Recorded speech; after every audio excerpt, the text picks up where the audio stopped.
Hey music junkies, Professor of Rock, always here to celebrate the greatest artists and the greatest songs of all time. If you are passionate about music, you're going to want to subscribe so you don't miss out. We are now a daily channel.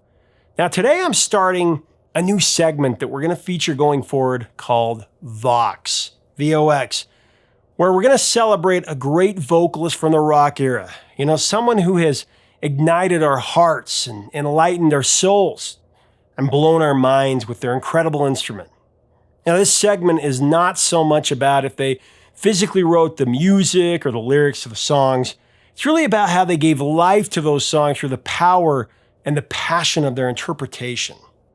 For our inaugural episode, I wanted to feature an individual that I feel hasn't received nearly the credit that he deserves as one of the greatest rock vocalists of his time.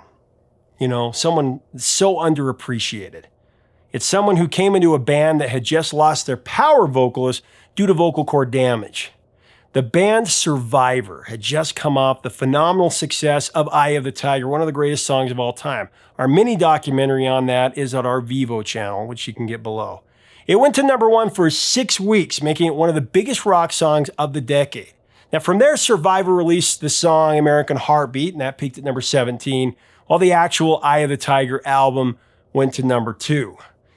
It was a rough go from there. You know, the band would release another album with lead singer Dave Bickler, Caught in the Game. That went to number 82, but the 3 singles from that album barely made the top 100. When Bickler's voice went down and he needed surgery to remove vocal fold nodules, the band felt that they really couldn't wait on his recovery. I mean, at that moment, they were a great band in desperate need of a hit. So they tried out Jimi Jamison. He was coming off an album with the band Cobra. Here's what Survivor co-founder and co-writer of many of their songs, JIM PETERIK, said about Jimi in our extensive interview on the band. Bickler loses his voice. This is where you guys rise from the ashes with one of my favorite singers in history, Jimi. It's very difficult for a band to survive the changing of a lead singer. It's happened. You know, Van Halen and Journey and Van Hagar and Journey. But we didn't know. And we started holding auditions and, dead ends. But I got a call from my former manager, Frank Rand. And he said, you know, there's this group called Cobra, and their lead singer, I think they're about to break up, but their singer is really great. Send me the Cobra record. And I didn't really love the Cobra record, but I heard something in this guy's voice that sounded very interesting. We flew him into Chicago. He auditioned the day after Kevin Chalfant. We were just about to give the gig to Kevin Chalfant, who went on to form The Storm and many other great solo career. But when Jimi came, we used to rehearse in this old carpet warehouse, and the fumes from the carpet would make us all cry. It was awful. And Jimi comes, you know, he's very polite, very humble. It was almost like an Elvis Presley vibe. Yes, ma'am, no, ma'am. Not that bad, but very polite and very, just great guy. And he steps up to the mic, and Frankie and I just wrote Broken Promises. And, you know, he's singing in my ear the first one, summer and smoke, diamonds and dust, go where you will, do what you must. Goosebumps all over me. Yeah. Oh my God, do that on the microphone. So he nailed Broken Promises. And we had this crappy PA. He made the PA sound good. That's how loud his voice was. And I go, wow, can I show you another one?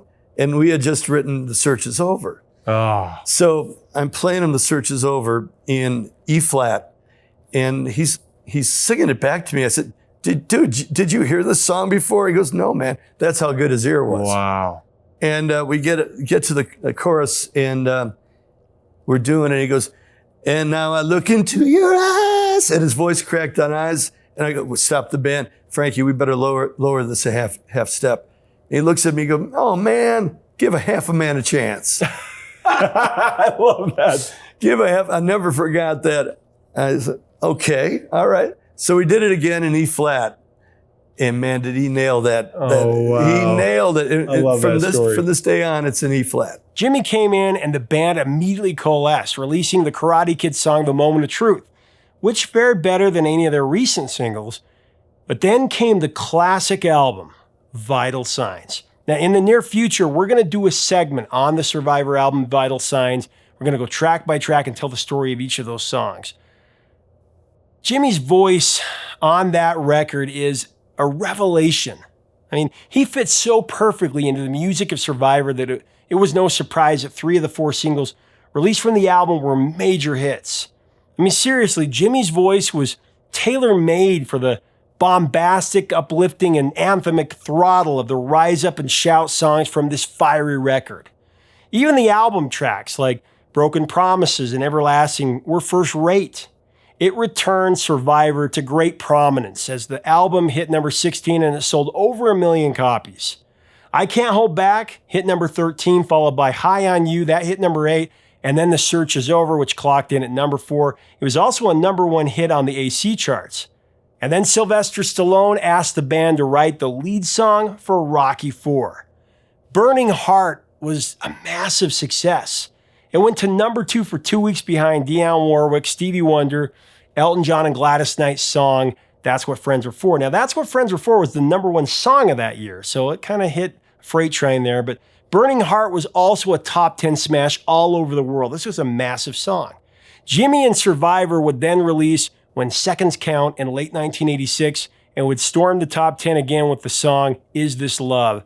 Just a beautiful ballad with Jimi's soaring and heartfelt vocal.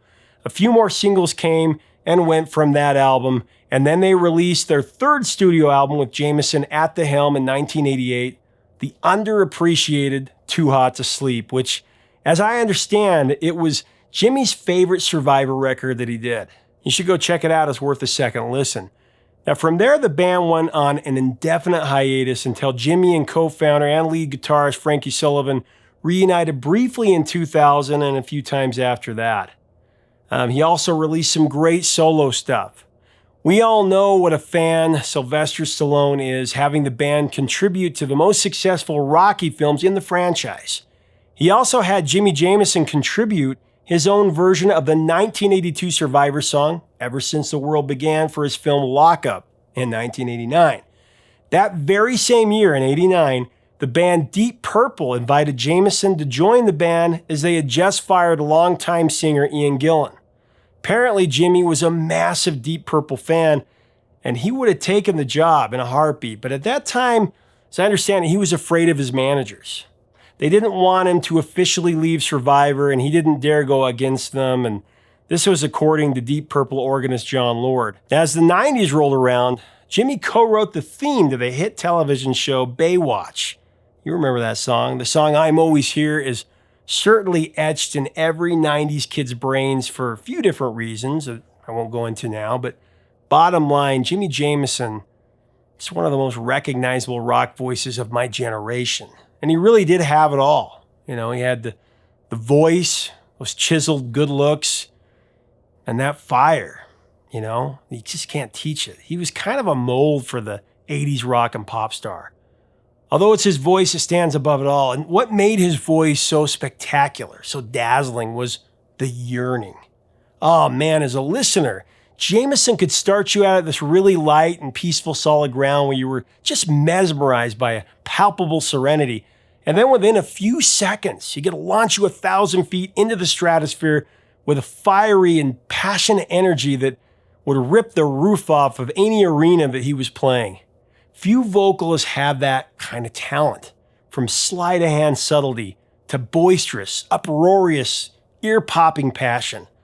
A lot of artists try to mimic iconic voices. I mean, think of all the Eddie Vedder wannabes and the Dave Matthews copycats, but nobody could mimic Jimi's vocals. It's like this timbre that's one of a kind.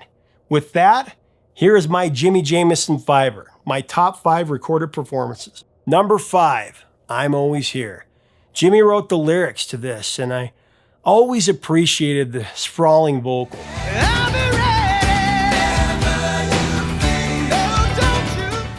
Now, let's be honest, the opening credits to Baywatch were always a must-see for many of us that grew up in the 90s, but the song has become really meaningful since Jimi Jamison's death in 2014. The lyrics, "In us we all have the power. Sometimes it's so hard to see. That instinct is stronger than reason. It's just human nature to me. I'll be ready, don't you fear, forever and always, I'm always here. These words are etched on his headstone. Deeply beautiful poetry from Mr. Jamison for sure.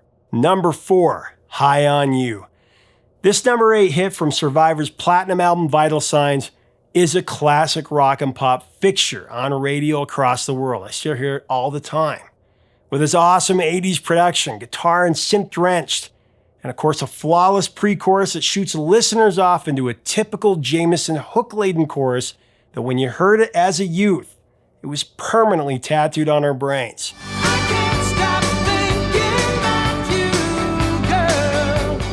One of those songs that you could sing along to at first listen and decades later. Number 3, The Search Is Over. This top 5 pop and number 1 AC hit gave any 80s AOR ballad from Journey, Foreigner, Bryan Adams, or Heart a run for its money. I mean, the way Jimmy sings this is pure ecstasy. He's so sincere in that incomparable yearning in his voice that I talked about earlier. It's perfectly showcased here. When he gets to the bridge, it's hair standing straight on your neck rapture. When he sings Every Highway Brings Me Back to You, heart-stopping. Every highway's leading me back to you. Now, this is one of the standouts of my second grade experience. I remember always getting my older sister riled up when the show-stopping end part came about with the swear word right there on the radio.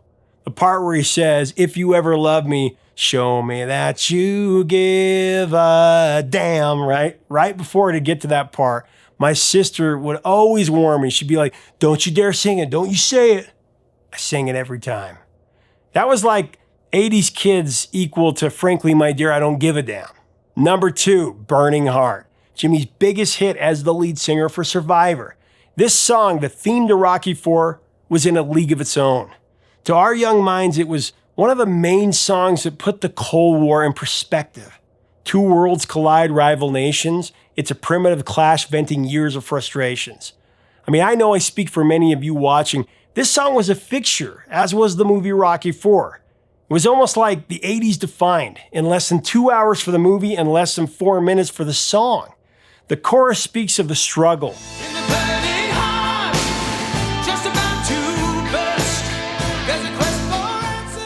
With a brilliant guitar part from Frankie Sullivan, the song was played in the background of my childhood trampoline fake boxing matches between my neighborhood pals and me, motivated after our 23rd rewatching of Rocky IV and deep contemplation of the lyrics. I remember one conversation between other fellow bench warmers at our Little League baseball games. Do you really think he's saying rising like a spider? No, you idiot. It's rising and inspired. How wrong we were. Number 1, I Can't Hold Back. How this song only went to number 13 is a travesty. This song is beyond phenomenal. I've heard it 1,000 times and I can tell you that it's had different meanings to me in just about every phase of my life. It's a perfect example of what makes Jimi Jamison so special. You know, the subtle, honest, and soothing vocal that starts you off light as a feather, floating just barely above the ground with the lyrics, "There's a story in my eyes," turn the pages of desire. And then a few seconds later, when Jimmy sings I Can Feel You Tremble When We Touch, he lifts you, again, 1,000 feet off the ground and sends you into orbit. By the time he says I can't hold back, you're approaching the outer limits. I can't hold back, I'm on the edge. I can't hold I mean, he rips open his soul and just spews his innermost feelings, and it's just incredible, that vocal.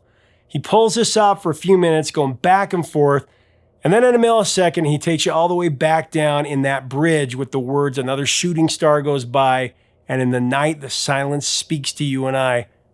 And then he sends you back on that ultimate roller coaster of emotion with the part, "And now the time has come at last, don't let the moment run too fast," and you're off to the races again. It's as emotionally breathtaking as a pop song can be.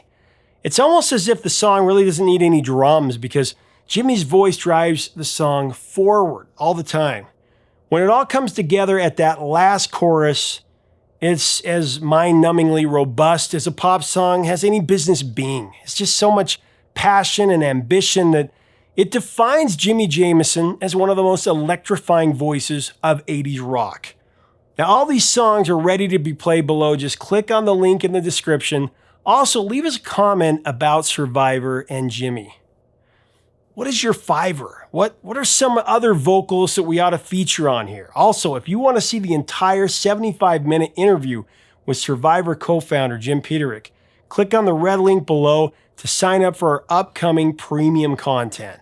If you like this content, subscribe. Until next time, 3 chords and the truth.